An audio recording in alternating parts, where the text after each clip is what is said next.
ফাতেমার চোখের মধ্যে পানি ঝরতেছে। নবী জিজ্ঞেস করে, ফাতেমা রে, কেন এইভাবে কান্দো? আমার নাতিরা কই? দুই নাতি না দেখলে আমার শান্তি লাগে না। ফাতেমা বলেন, বাবা গো, আমি কাঁদতেছি কোন ব্যথায়? ঘরের পিছনে যাইয়া দেখেন গো বাবা, আজকে 3টা দিন পার হয়ে গেল, আমি ফাতেমার চুলায় আগুন জ্বলে না। আপনার আদরের দুই নাতি না খাইয়া থাকতে থাকতে পেটের খিদার যন্ত্রণায় ঘরের পিছনে গলাগুলি করে নানা নানা কইয়া কাঁদতেছে গো বাবা। আমার নবী পিছনে যাইয়া দেখে গলাগুলি করে নানা নানা কইয়া কাঁদতেছে। নানা গো, পেটের খিদা গো নানা, সহ্য করতে পারি না। আমার নবী বেরিয়ে গেলেন। ঘুরতে ঘুরতে যাইতে যাইতে একটা ইহুদির বাগানে আমার নবী চাকরি নিলেন। কুয়ার থেকে পানি উঠাবেন, গাছের গোড়ায় পানি দিবেন, পানি উঠাবেন, 1 বালতি পানি 8টা, 1 বালতি পানি 3টা করে খেজুর, এইভাবে 8 বালতি পানি উঠাইয়া হাসাইন হুসাইনের মায়ায় আমার নবী বাগানে চাকরি পর্যন্ত নিয়েছে। এই ভালোবাসার হাসাইন হুসাইনে কষ্ট পাবে, এই কাজ আপনারা কইরেন না।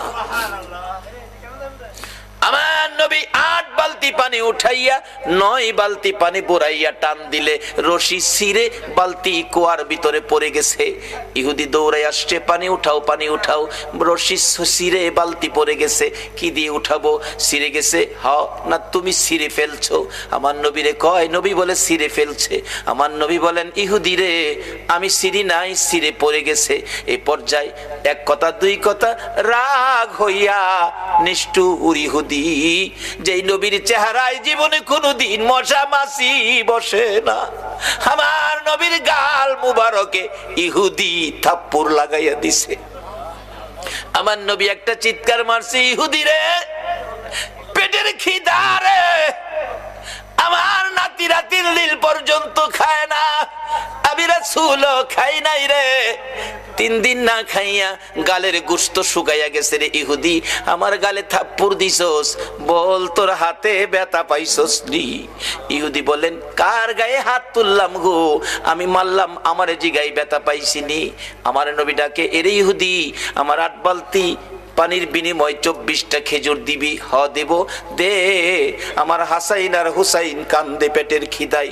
24 খেজুর লইয়া নবী রওনা হলেন, চলে যাবেন নাতিদের খাওয়ানোর জন্য। আমার আল্লাহ কয়, জিবরাইল রে, আমার বন্ধুর কানে খবর দে, বন্ধু যেন কুয়ার ভিতর থেকে বালতি উঠাইয়া দিয়ে আসে। জিবরাইল ডাহে, হুজুর যাইতাছেন গা? হ। বালতি উঠাইবো কে? বালতি তো কুয়ার ভিতরে সিরা পড়ছে, কিভাবে উঠাবো? কিছু তো নাই, উঠাবো কি দিয়া? জিবরাইলকে, হুজুর কিছু লাগে না, যেখানে রাহমাতাল লিল আলামিন আছে এখানে কিছুই লাগে না, আপনি কুয়ার ভিতরে হাত দিয়া বালতিরে ডাক দেন। সুবহানাল্লাহ, আস্তে কইলেন? পৃথিবীর এমন কোন শক্তি আছে এই মৃত বালতি ডাক দিলে হাতে আইব?